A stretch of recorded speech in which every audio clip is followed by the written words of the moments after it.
Құрметті студенттер, деректер қорын басқару жүйесі курсы бойынша сабағымызды жалғастырамыз. Бүгінгі сабақта біз PostgreSQL деректер қорын басқару жүйесін компьютерге орнату және баптау бойынша өтеміз. Ол үшін кез келген браузерге кіріп, PostgreSQL деп Google-ға жазамыз іздеу жүйесіне. Және PostgreSQL.org деген сайтқа кіреміз. Мұнда download деген батырмаға көшеміз. Бізге қажетті болатын операциялық жүйені таңдаймыз. Менің жағдайымда ол Windows. Және мына жерде download the installer деген сілтемені басамыз. Нұсқаларына байланысты оң жақта өзімізге қажетті болған бағандағы мына бір иконканы басамыз, яғни жүктеу. Және қандай да бір секундтан кейін файл жүктеле бастайды. Мен сақтауым керек болады. Сохранить деген батырманы басуым керек. Менің жағдайымда жүктелген. Жүктеліп біткеннен кейін компьютерде сол папканың ішінде осындай бір файл жүктеледі. Тінтөрмен 2 рет басамыз. Бізден өзгерту енгізуге рұқсат сұрайды. Енді мына сайт бізге қажет емес.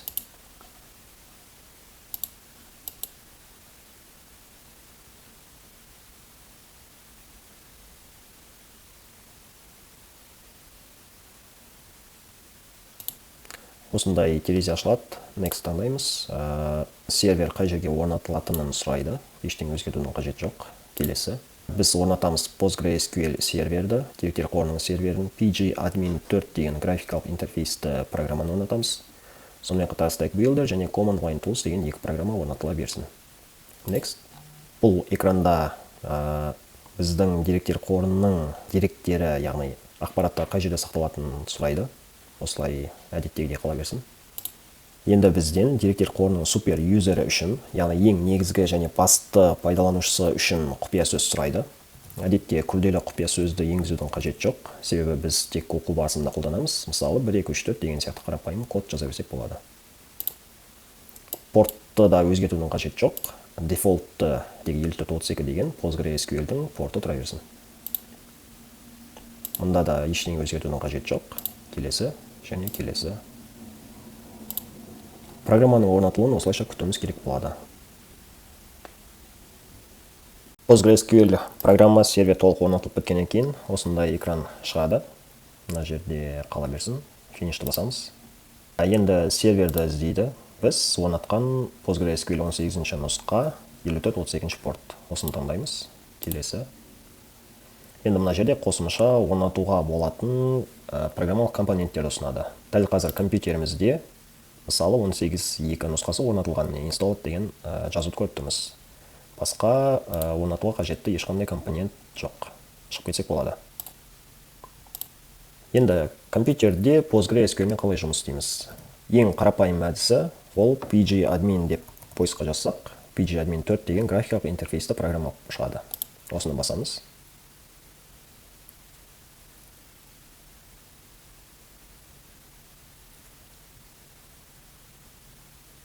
Графикалық интерфейсті pgAdmin 4 деген программаны ашқан кезде осындай серверді көре аламыз. Негізгі сервер бізде бар. Мына жерге бассақ бізден Postgres үшін орнатқан құпия сөзді сұрайды. Программаны орнату кезіндегі енгізген құпия сөзді жазамыз. Және save password дегенді белгілеп қойсақ болады. Окейді басқан кезде сервер жұмыс істеуін бастайды. Серверде бір ғана Postgres деректер қоры бар. Сонымен қатар мына вкладкада Login Group Roles көруге болады. PostgreSQL-дің өзінің негізгі супер юзер Postgres көрініп тұрмыз. Және қосымша басқа да жүйелік рөлдер, жүйелік пайдаланушылар бар. Бұл жерде қалай жұмыс істеуге болады? Мысалы, жаңа деректер қорын құрастыру керек болса, тышқанның оң бетін басып, Create Database таңдаймыз. Қазірше тесттік деректер қорын құрастырайын. Атауын енгіземін. Одан кейін Owner деген бағанда иеленуші кім екенін белгілеймін. Басқаларды өзгертудің қажеті жоқ. Және SQL деген вкладкаға өтетін болсақ, осы тест деректер қорын құрастыру үшін осындай команданы сервер орындайды. Байқасақ, Create Database атауы with owner деп иеленушіні көрсетіп тұр. Және қай кодировкада UTF-8-де жазатынын көрсетіп тұр. Және қосымша ақпараттар. Сейфті басқан кезде жаңа деректер қоры құрастырғанын көріп тұрмыз. Енді схемаға кірейік. Tables. Осы жерде де дәл солай. Тышқанның 10 бетін басамыз. Create table. Яғни мен қазір мәндер үшін кесте объектісін құрастырып жатырмын. Мысалы, students. Иеленуші Postgres, схема public.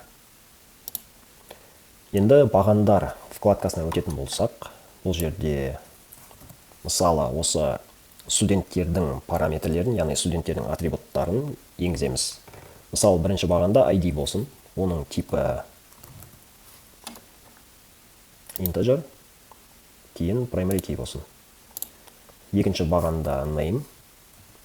Мына жерге біз varchar немесе Postgres'те характер varying деген типті таңдаймыз. Ұзындығы 255 символға дейін. Және not null деген қасиетті берейік.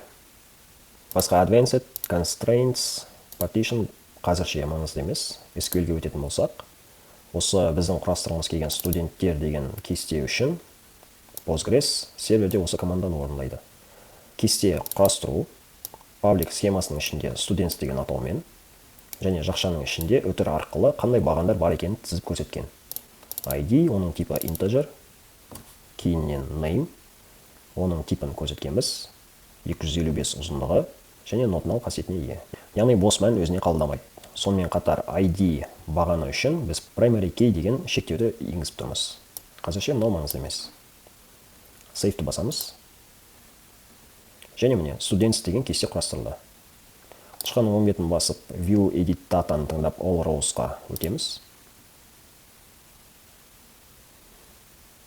Ол мына команданы орындап тұр. Яғни select all from students, order by ID ask.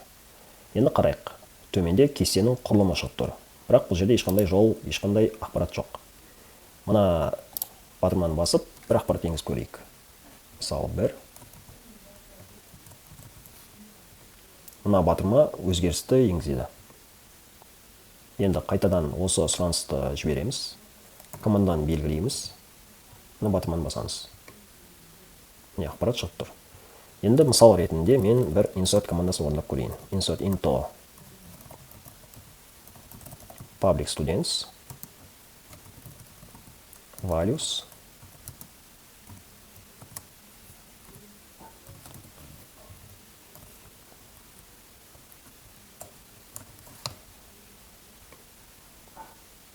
insert командасының нәтижесін көріп тұрмыз. Қайтадан сұраныс жасаймыз, select.